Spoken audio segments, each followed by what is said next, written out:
Welcome to Marketing, Media and Money. I'm Gordon Muller. And I'm Thebe Ikalafeng. The topic for today's show is attracting talent, training talent, and retaining talent.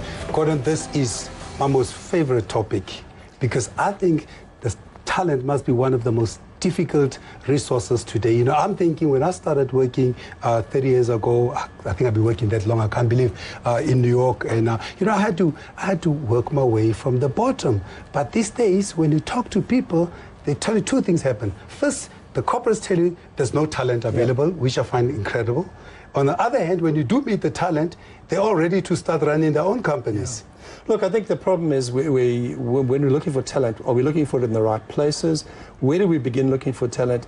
And I think what we've got to do is, remember, we're in marketing as well. And rule number one, don't overpromise and underdeliver. So when we do attract talent, we are actually attracting people, promising them jobs that probably won't exist in 2 or 3 years' time. And when we've promised them this wonderful, creative environment, particularly in media, and then we lock them into an office behind a laptop 7 hours out of every 8 hours and say, there's your reward for being creative, they get a little bit tense about it. So we need to look at levels of talent and different types, streams of talent. No, trust me, I've been in media 40 years. I know what it's like to be locked up with a computer.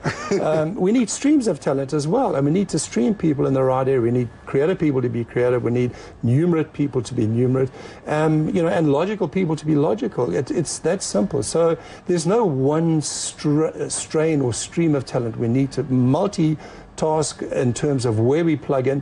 And you know what really kills me about this talent issue, there are people right now, and I say this with all due respect to banks and bank marketing clients, there are people working in banks right now behind teller machines that could be top-notch media people. They're numerate. They are capable of interpreting numbers, they're capable of communicating with people, but we've never told them that there's a life in media for them. So that's really, for me, the bottom line. Let's pitch it. It's not just tertiary. We can pitch it at any level. There's any number of careers. Banks are not going to be happy with you because you're trying to poach talent, Gordon, which must be one of the biggest problems as well, because one of the challenges people always say is that everybody's trying to poach our talent. We come, we train them, and you come and take them away to your industry, whatever industry. But I think that's good. To me, that's something that I think we need to You can't poach people. Today. You can only make offers, and they can respond or they can reject. It's that simple. You know, first and best dress. It's like being to a dance. You know, that's it. You know, you've just got to go. I mean, you walk in, you make the offer, you want it or you don't. But I think what does worry me is when what I would consider poaching is when you make somebody an offer for a position that doesn't exist. You lure them away from something which they have at the moment, which is tangible, and then you don't deliver. That's what I would call poaching. But the act of moving people to give them a better career path and a bit better, you know, shot at the top, that's a constructive behavior pattern. And nobody moves better than today's talent. They move fast and they move often and they move at the drop of a penny. But they don't move for the right reasons. They're moving for money. They need to be moving for the right reasons. We all churned. You know, when we came into the industry, we did a lot of moving because it was explained to me what you need to be a good ad man was a portfolio, a base. You needed to work on cars, you needed to work on banks, you needed to work on mobile phones in those days, airlines, consumer goods, whatever the case may be. And once you'd done that, you were a more complete person. You had a rounded perspective. But moving for money was never a good idea. You move for money once you've put in, what did Malcolm Gladwell call them, your 10,000 hours? That's when you move. When you put in your 10,000 hours and you're bringing value to the move, not trying to extract value from the move. With us in studio, we have Ilse Graber, Communication and Engagement Manager at Heineken, who is also representing the Advertising Media Association of South Africa, and Dr. Ludi Kukuma, author of Promotional Strategy. He's the former CEO of the AAA School of Advertising and MBA advisor to Monash, South Africa. And joining us on Skype from Ghana is Raghav Lal, Executive Director at Transnational Academic Group in Ghana. Let's start our discussion, Ludi, with you. You have had a lifelong involvement in advertising and communications industry, both as an agency man, but more recently in education. How do we go about attracting talent? What have we been doing in the past? What should we be doing in the future? And I know you've been involved in this process in Europe and North America. What are other people doing elsewhere that we aren't doing? I'm not so sure that that we are doing anything different from what other people are doing. I think the common problem is awareness. There's a total lack of awareness, and I'm blaming the school system for this, of career opportunities. If you talk to scholars, and when I was at AAA, we did that extensively, you talk to them about careers, and they will play back teacher, doctor, lawyer. Nobody ever mentioned that they wanted to be in advertising or in media. Some will say marketing, but they don't even know what marketing means. It's worse than that, Ludi. I mean, I'm a former school teacher myself, and I've been involved with some schools, and advertising is still taught as part of the English syllabus, and it's taught in terms of the negative manipulation of advertising. So it's even worse than that. We're starting in a negative space in that regard. That's quite interesting that you say that, there's a lack of awareness. I'll be quite keen to find out from Raghav in Ghana, because they started the Lancaster University in Ghana about 4 years ago, or 4 or 5 years ago, and some of the programs that they offer in marketing and media and advertising. So I'm quite keen, Raghav, as to what motivated you to start with that curriculum first? I mean, you could have started with anything. Everybody goes into banking, finance. It's sexy, it's easy, and one of your earlier modules are on marketing. Was that also informed by this issue about lack of awareness of career opportunities in marketing? Actually, just to actually take a step back, it's something which we've seen ever since we started our business of education in 2008. About 70% of students actually end up doing something else than they actually studied while they're in university. And occasionally students don't want to study in a specific program which is related to just marketing, because it limits their options of what they can do after university. So what people are finding is that they prefer to do like a general business degree with a specialization in marketing or accounting or finance. So there's never really been too many direct majors which just says, a bachelor of like an undergraduate program in marketing, or, obviously there have always been programs in media and journalism, and that's something which we've been specializing in one of our campuses in Dubai since 2008. But when it comes to marketing, for a university to offer that degree program, you can't just run a program as a standalone course. There's a specific amount of work which goes in what the academics do in terms of research, building research profiles, because curriculum has to be research informed. It can't just be a textbook which someone developed in the 80s and 90s, and now they want to teach that to a completely different set of students teaching at campuses in Ghana, Dubai, South Africa, wherever it is. So I think the industry is also evolving where students, marketing, media, advertising has developed so much that, if you just think about what, everyone in the studio has been in advertising for a long time, and you must have remembered the days where, when you have to send out a press release, you just send out a piece of paper to newspapers and they cover it. And if you think about someone, I just heard an interview of the CTO from Snapchat, and he says nowadays, advertising has become visual content, and it's not about a means of communication rather than a piece of content around which communication actually happens. So that's what Snapchat or something like that has actually become. So it's quite interesting. It's you have to kind of understand that students are, they've got young minds. They're graduating from high schools in the 5th year, as everyone was saying in our studio discussion before. They're learning new technologies. A lot of it has got to do with bringing in corporates into the classroom, making sure that students can do projects while they're in school to get them interested in advertising and marketing if they're just studying a general business degree. That's interesting, but what struck me is when you said 70% of the learners end up working in a different area compared to what they studied in. So now I'm worried that it means that we're actually going to we're still going to struggle with talent, because when they graduate, they're not exactly going to go into marketing, they're going to go into something else. So we're then going to continue to have this problem, aren't we, Raghav? Yes, definitely. But that's what I was saying was, when students study, that's why they prefer to do a general business degree so that they've got some bit of knowledge across a broader area, but the internships, career opportunities, or engagements they get with corporates while they're in school is actually what would generate a larger interest for them to move to working in a specific industry, such as marketing or advertising or social media, if you know what I mean. So let me just pick up the discussion there. Mention was made of young minds, and that's you and I, Gordon. Yeah. When I came into advertising, I came into it on the strength of a speech I gave at my wedding, where a certain executive in attendance said in a letter, if you can speak that much nonsense in public and get away with it, you'll probably have a good career in advertising, and I have. A lot of people finding wives at weddings. You are finding jobs, advertising jobs. But it's like an episode out of Mad Men. If you talk rubbish, you'll succeed. Now, I mean, we've moved on from there. You've been in this industry for a decade. I've known you virtually from day one. What attracted you to this industry? So I think, we were all talking about the lack of awareness that the industry exists. I had this dream of going into marketing, but I had no idea about every other opportunity around the industry. So both on the advertising creative side and, of course, the media side.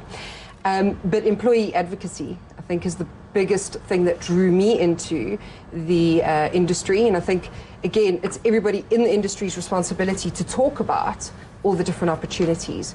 Linked into that, because it's such a dynamic industry, there's so many different types of roles. So social media managers didn't exist, not even when I started studying advertising and media. Even 3-4 years ago, exactly. If you think about it. Yeah, so attracting diversity of talent on an ongoing basis is also something that we need to think about, because there may be data scientist roles that are going to become more and more relevant, and maybe a buying role in media becomes less relevant in the next couple of years. So that's a big question in my mind, is how do we also gear up for this changing roles and opportunities? Look, we're going to talk a little bit later on about retaining talent, and everyone has got their own retention objectives. So you've been in an agency, you've become a marketer. So the agency was the route through to becoming a marketer. 40 years ago, if you were a really good marketer, it was the route to becoming an agency person. It is a complete 180-degree switch in terms of the direction. So, Rudy, if I can then just come back to you. Should we take a break? Let's take a quick break, and then we come back. Cool. I think I'd love to explore this concept a bit more, of this young mind, this mobility of talent today.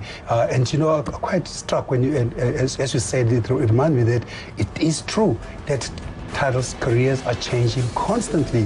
What was the talent required last year is no longer required this year. Then you alluded to that.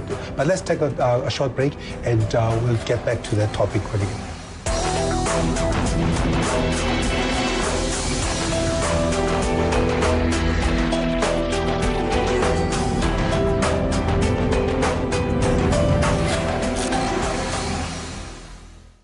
Welcome back. I found it quite fascinating, that concept of talent changing constantly, and it got me thinking, how do you train for that, Rudy? How do you train for a career which did not exist 3 years ago, or is not even existing this year, and you are putting me on a 3-year degree or a 4-year degree to prepare me for something that may not be there? Thebe, it sounds like Mission Impossible. But, I think wasn't a good movie, though. One thing that we need to say to each other is that I think South Africa is particularly privileged to have 3 advertising schools. And make no mistake, they are 1 or 3 of the better schools in the world. Now, what the 3 advertising schools have done very successfully over the years, and yes, there were criticism, but I firmly believe that the 3 schools have done a stunning job by fighting this whole thing about theory, which government wants you to do in the degrees, and to do theoretical knowledge as well as practical application. So if you look at the 3 schools, they have actually done the application, and they teach them skills to a large extent. And the same thing will have to apply now, but it's not going to happen through the formal education system. There is no way that it can happen, because in order to change your curriculum, you need to go to government and get their approval, and you're not going to get it fast. But the world is changing so fast. If we look at disruptive innovations, if we look at the trends, if you look at the new consumer, I call them the me generation, the ones that we are talking about, who love themselves. They grew up with technology. They don't know a world without technology.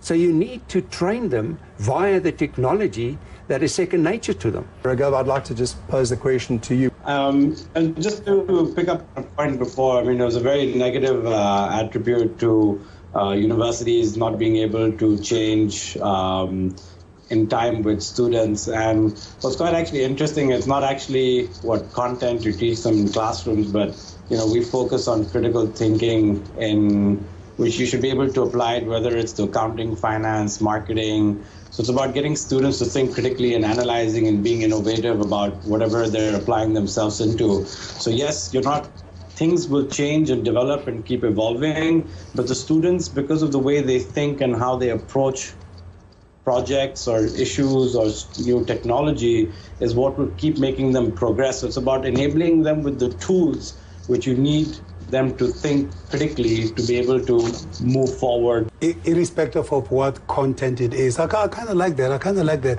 That it is not so much the content, but the ability to be able to assimilate and to take in any type of content. So I think, do you agree with him, Ludi? I totally agree. No, I totally agree. There's two things. The one is to have a wider perspective and to enable people and to empower people to learn the new tricks. Now that comes from universities. If you look at what's happening in the United States, you do not have a 3-year degree, you have a 4-year degree. The first 2 years, you study a whole lot of stuff. You can do religion, economics, music, you can do what you like. And then the last 2 years, you specialize in marketing or advertising or media planning or whatever the case may be. So you enable people in the first 2 years, you lay the foundation through critical thinking, through innovative thinking, and you develop their creative skills and so on, and then you develop them from there. But if we're talking about cloud analytics, that's not going to happen at university. That's going to happen through mentoring from somebody who knows what they're talking about. And what we shouldn't forget is that in advertising, marketing, and media, your IT specialist is going to play a more significant role rather than your traditional marketer. Yeah, if I could just comment about that with you, Ilse, I mean, it's really interesting that we discussed in one of our earlier shows that the #1 agency in the world is Accenture. So what we've had is a bunch of auditors who have now become the #1 ad agency, which speaks to the whole aspect of analytical thinking. You have a really, really heavy involvement through AMASA, the Advertising Media Association, with training. Are we equipping people for that kind of a role as consultants rather than as good old-fashioned ad agencies or media agencies? I think we're starting to talk about it. I don't think that we're structuring agencies quite yet to deal with that. So you had mentioned that we should no longer be agents but consultants, like any other strategic consultant to a business. I do think that agencies, marketers need to take more responsibility in welcoming interns, in allowing them to experience the agency. I know that I've done a lot of that kind of work so that we can start showing the youth that there are different opportunities. Data scientists are definitely the future. There's going to be a huge element of needing people that really understand coding, software, data, but still the ability, that human element, to draw the insights from that. So to leave algorithms to do what algorithms do best, train people regarding the variables that go in the front end of the algorithm and how to intelligently interpret what comes out the back end. But at the moment, it seems to me we're still trying to teach people to do the work that algorithms do, except they do them faster, better, smarter, all that kind of thing. Absolutely. And I think there's still a sense of fear because not everybody understands algorithms and coding and data, so it's complicated. But it's no more complicated than it ever was before when you were using a manual AMPS book. Now it's just really clever algorithms shooting out pieces of data. So the role has slightly changed, but not drastically so. Well, we've got a challenge in our hands, don't we? A recent survey by Careers in Africa found that the top 3 things that employers are looking for, or that employees are looking for, they're looking for jobs where they can make an impact. They're looking for jobs where they can move around, and they're looking for jobs where the leaders are inspiring. So it's all those things other than how to do things. Yep. So it's almost schools have and academic institutions have to change their models to train the untrainables. You know, passion. And Ludi, let's come back to you. We're talking about schools and universities changing their models. How do we go about changing that? Is part of the problem we still have a classroom mentality? I must go to a lecture, I must listen to a person. If we look at the proliferation of alternatives, lynda.com, Coursera, there's tons and tons of e-learning stuff. I know you're involved with the rejuvenation of the chartered marketer qualification or certification for the Marketing Association. What do we do to just make it more attractive, more compelling? I think the one thing that is happening at the moment is that we need to realize that the challenge is great. We sit with a shortage of skills. We need to train those people. We need to give them an opportunity to live the joy of having a wonderful career. And yes, the argument of money comes in again, because the moment you have a shortage, your better people are mobile. They get stolen. And what academic institutions are doing is to try and adapt to the challenges of the new world. If we look at the trends, if we look at the innovations that are happening, we're all saying, but all these wonderful platforms, and you mentioned a couple, there are many, many more, where you can actually study online for free at Harvard, yes, Stanford, Yale, yeah, Oxford, MIT. I mean, we're throwing out the top names of the top 10 universities in the world, and you can actually study for free. All you need to do is, at the end of your study, when you've completed your course, you pay a fee up to $49 and you get your certificate. Now, if that is happening, and there are thousands and thousands of these available to you, why should you go to a university and spend an obscene amount of time and energy and money to acquire a qualification, which everybody will tell you is too theoretical? I think we're probably going to need to get Ragav. We need you back to comment on that. Because Ludi says you are irrelevant. Yeah, and obscene amounts of money attached to... $49 for a degree at MIT. I'm registering tomorrow. Well, you've got to do your homework, Thebe. You've still got to do your homework. Doesn't matter. Ragav, is that a challenge for you? Yeah, I mean, that's quite an interesting comment there, but, when they put up a course once on building your own car or, doing one of these challenges, maybe 1 million people will sign up, but maybe only 1,000 people will actually complete the program. So online education is unique. It's great. You're getting the free content, but how are you going to keep getting the students engaged so that they keep moving along the way of the course? And maybe after they finish the course, have they actually built a self-driving vehicle? No. So you've not actually learned anything. You've not actually completed the task. So you're not going to get the certificate. So coming back to conventional forms of education and what we're moving towards, and which is quite interesting, is more about blended learning approaches where you have some face-to-face, some contact. Remember, we went to university not only to actually sit in front of a lecturer and learn from the textbooks. It was actually about meeting people, making networks, traveling, having a good time while you're in school. So it's not always about chalk and talk as what you'd get in front of just listening to a lecturer for a few hours. So, education's not the way, it's not only about theory. It has to be a good balance of having that engagement, being able to travel in the summers for study abroad programs. So I'm not really sure, there's clearly a negative perception towards universities here, and I don't think it's necessarily about that. It's about having an engaging environment for students, having learning, seeing what incubators are doing, seeing what research centers are doing when it comes about thought-provoking research. So I think, that's an important thing to look at. We are offering online programs, but it's blended where there is a component of face-to-face, there is a component where the student studies on his own, and there is a component where they work with other students. I mean, if you think about the corporate world, you're not doing it all by yourself. You have a team of people around you, and that's one of the most essential things you can get while you're in university, is to be able to work with different peoples from different parts of the world, the diversity of individuals, characters, and what makes our human resources. We're talking about talent, but it takes a lot of people to form a team to get towards an objective or a task. So you have to remember that as well. And you Well, take yeah. talent wherever you can, as long as it's appropriate, won't you, Ilse? Absolutely. No, absolutely.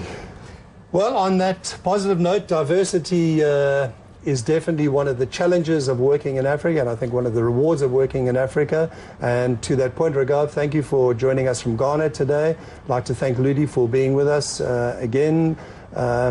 Wonderful contributor to education in this industry, and Ilse as one of the young up-and-coming executives. Your commitment to education is outstanding, so thank you very much. Thank you to you both. And I'm off to register for $49. My name is Thebe Ikalafeng. Until next time. And my name is Gordon Muller. Thank you for joining us.